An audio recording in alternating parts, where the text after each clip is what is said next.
I've always had an interesting relationship between achievement and self-worth. And it's interesting because I think certainly there's value in that. If you do something and you worked hard to get it or accomplish it or whatever, do it, that you should feel really good about that. But what if you come up short? What if you work really hard to do something and you don't get the result that you're looking for? You lose in the first round, you don't make the play or actually get chosen to be in the play. So whatever domain that you are working in, it's not necessarily athletics. It could be what if you got an A minus instead of straight A's. Uh, so detaching from the actual result, it's such an interesting thing. What is the right way to go about it? What's the wrong way?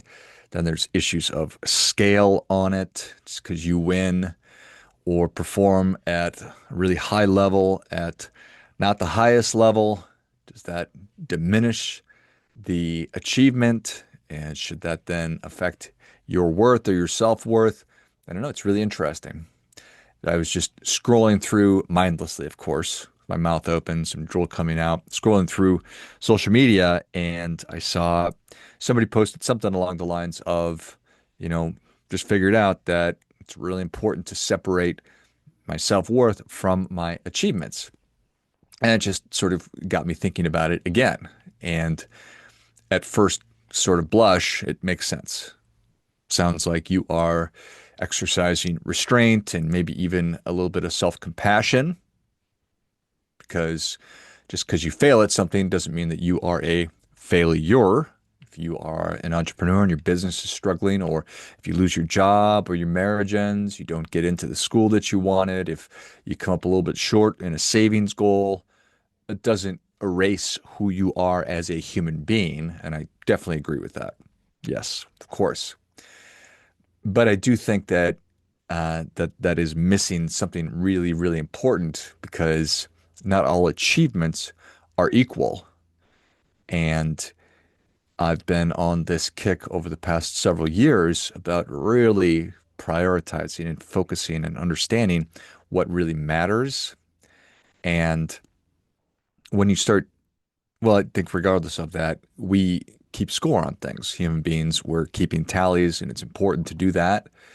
And I don't think that it's a question of whether or not you're going to measure yourself. It is what you're going to measure.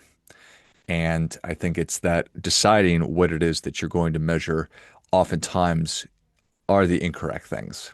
And that's where you get it sort of twisted because measuring your income, the number of followers you have, or if you got that promotion or not, or an award you got, or how big your house is, you're an executive vice president versus a vice president or a director, whatever. Those are the outcomes.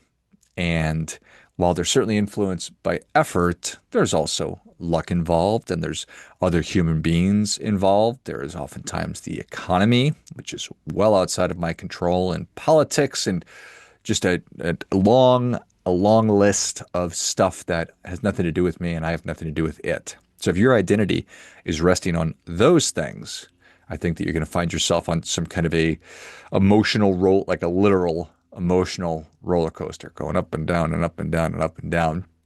It's kind of like happiness versus contentment and how similar they seem, but how different they really are.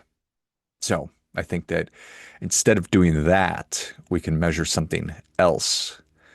If I'm think about it in the context of going back to scale, if I'm measuring my entire life success, that's a brain breaking, mildly ridiculous exercise. But how about today? Did you say what you were going to do? Did you do what you were going to say? Did you do the things that you told yourself that you were going to do? Did you honor the commitments that you made to yourself and to other people? Did you do the difficult thing that you told yourself that you were going to do? Did you move your body? Did you exercise? Were you honest? Did you apologize when you did something stupid or wrong? Did you make a good financial decision today? Did you spend quality time with loved ones, with your kids, with your spouse? Did you learn something? Did you get better today? Those are all achievements. And unlike trophies, either winning trophies or participation trophies, nobody can take those away from you. Because what we're talking about is keeping promises to yourself. And that is a critically important thing. And when you are doing that, that definitely has a link directly, connection to your self-worth. Think about somebody that you really respect, that you look up to, that you revere. Why do you do that? Why is it that you are looking at that person and thinking about them in the light that you are? And I bet that there are people who do what they say. I bet they're reliable. They're dependable. They're trustworthy. You can set a clock by them. So why would your relationship with yourself work any different? Every promise you keep to yourself, that creates trust. Every time you break a promise to yourself, you're weakening it. So self-confidence isn't something that you find. It's something that you earn. And you earn that one commitment at a time. And we all know that compounding is one of the most powerful forces in the world. And that's certainly appropriate here as well. Think about two people. Person A sets a goal every January and then abandons them weeks later, breaks them by February. They promise that they're going to save money, but they don't. They promise they're going to get back in shape, but they don't. They promise to stop procrastinating, but they don't. And eventually, they stop believing themselves. And why wouldn't they? Why would I believe myself if I never follow through, if I never honor the commitments of the promises or keep the promises that I make to myself? Now think about person B. They make a little tiny promise, walk for 10 minutes a day, and they do it. And the next day, they do it. And the next day, they do it. And over time, they become somebody who trusts themselves implicitly. Not because life got any easier, but because they became a more reliable version of themselves. As we know that the outcomes have very little to do with me. I don't have much control of the circumstances of my life. But the beautiful thing about all of this, because you can do everything absolutely correct and still lose. The market crashes. Somebody else gets the job that you want. Your book doesn't sell the way that you want it to. Just life happens. But if your scorecard says, did I do my best? Did I do the best that I could? Well, then you're still winning. You're still winning the day. If this morning I said, today I'm going to read 10 pages, go to the gym for 45 minutes, and, make sure that I have a 30-minute, hour-long session with my kids, just spending time reading or playing, whatever. And I do those three things, win. That's a giant win. I told myself I was going to do those things, and I did them. And you do it every day, because what we're talking about is success becoming a function of choices, not circumstance. And I think that that's the kind of person I'm interested in being and becoming and continuing to be. Because I also know that external success usually follows internal consistency. So long before people are going to trust you, you've got to trust yourself. And long before other people believe you, you need to show evidence that you're a dependable human being. And that evidence doesn't come from one massive victory or event. It comes from small daily victories, keeping those small promises and those little commitments over and over and over again. So that compounds your character. Your character is that compounding of those little commitments. So, little steps.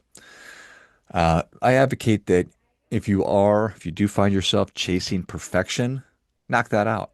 Knock that off. Stop comparing yourself to everybody else. Instead, just ask yourself, what promise can I make today that I know that I'm going to keep? If it's reading that 10 pages or going for that walk or calling your parents or saving $50 or leaving your phone, instead of having your phone at the dinner table, and keep it. And then another and then another.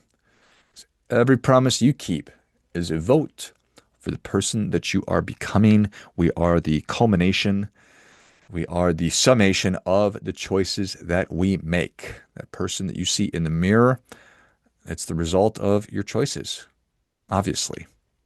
So I don't think that it's prudent to separate your self-worth from what it is that you do from your achievement, but it is prudent to separate it from outcomes. I think it's smart to tie your self-respect to the commitments you make, and then you judge yourself not by what happened, but whether you became or did the thing that you intended to do. Because at the end of the day, the person that you are becoming, that's the greatest achievement. So it's not lowering the bar. It's about deciding what bar is appropriate for you and putting the bar somewhere where you can control. When you judge yourself by outcomes, you're always going to feel like you're at the mercy of life. But when you judge yourself by your integrity, your character, your effort, your willingness to keep the promises that you made to yourself and to keep your word, well, that's tough to defeat right there. The world may deny you success today, but it cannot deny you the satisfaction of knowing that you lived according to your principles. So what we're talking about is doing the things that are within your control and the things that you told yourself that you were going to do. Let the chips fall where they may. Let tomorrow take care of itself. And of course, as always, what we're really talking about is doing your part by doing your best.